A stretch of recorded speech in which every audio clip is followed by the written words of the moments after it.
আনসানা আনসানা মামুনি তোমার গরু একটু আদর করে দাও তো।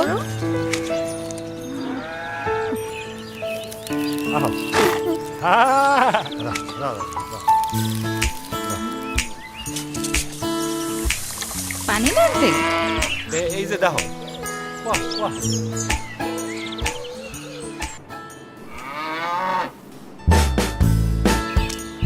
লালটু বলো A for apple, B for এটা দেখো। আম্মু সকালের দিকে দিও, কেন?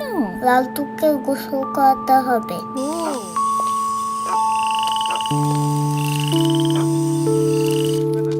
গ্রামের বাড়ি ছাড়া মনেই হয় না। লালটু কই? লালটু তো চলে গেছে।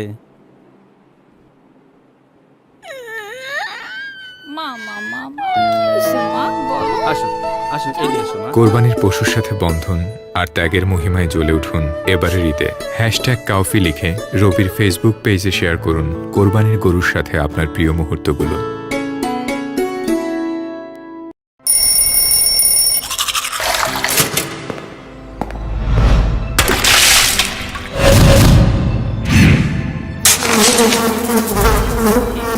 বছরের ৩৬৫ দিন এভাবেই চলছে রিয়াদ ও রতনের গল্প। রিয়াদের শহরটা পরিষ্কার রাখতে কি অক্লান্ত পরিশ্রম করতে হয় রতনদের, কল্পনাতেও আসে না রিয়াদ কিংবা আমাদের এক একটা উৎসবে এই পরিশ্রম বেড়ে যায় আরো বেশি।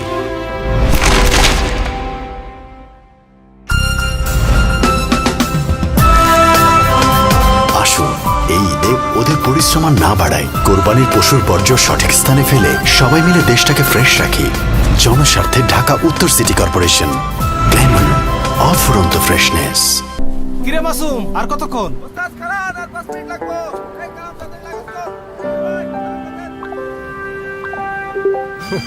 কিরে ছোটন, শিল্পী নে মাত্র কোরবানির টাকা পাঠালাম, পাইছস? থাক তাইলে আমি এখন ট্রিপে যাবো। ভাইয়ের বাড়ি কই? উত্তরবঙ্গে। যাচ্ছেন তো দক্ষিণে, ঈদ করতে বাড়ি যাবেন না? আমরা বাড়ি গেলে আপনাদের বাড়ি পৌঁছাবে কে?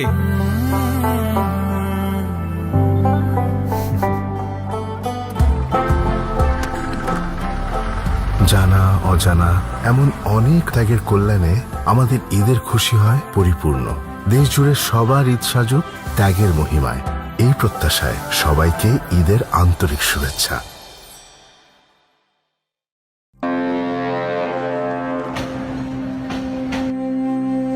অপেক্ষায় আছে প্রিয়জন, ঈদের লম্বা ছুটি, বাড়ি ফেরা দরকার। তবে কেউ কেউ থেকে যায়, ছুটি নেই, কাজ, দায়িত্ব। কেমন যাবে এই মানুষগুলোর ঈদ?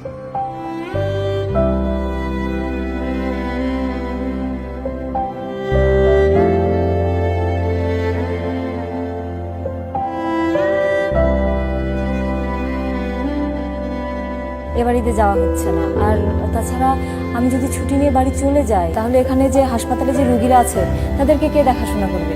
আমরা যদি চলে যাই মানুষ বাড়ি দিব কেমনে? যাবো যে ঈদের পরে যাবো। বাড়ি যাইতে চাইলেও যাইতে পারতেছি না, কারণ ঈদের দিন ডিউটি পড়ছে।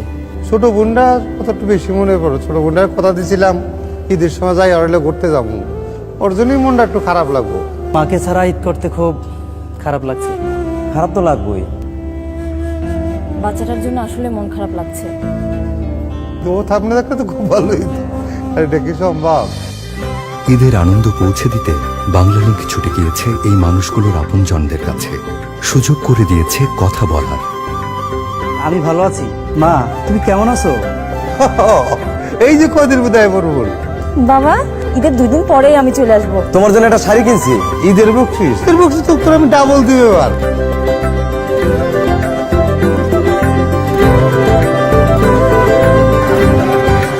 পড়লা মা, তুমি কেমন আইছো?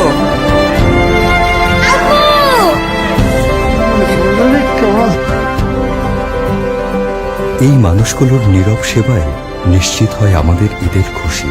তাদের ত্যাগকে সম্মান জানাতে বাংলালিংকের এই ছোট্ট প্রচেষ্টা। ঈদ আনন্দ চলুক সবার জীবনে, চলতেই থাকুক।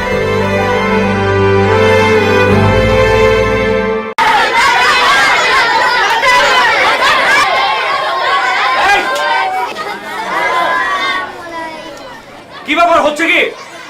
এই চুপ করো সবাই, চুপ বসো সবাই। কি শুরু করেছো? হ্যাঁ, এই সবাই শোনো, তোমাদের আজকে গরুর রচনা পড়ে আসার কথা ছিল। সবাই কি পড়ে আসছো? এই এই বসো। এই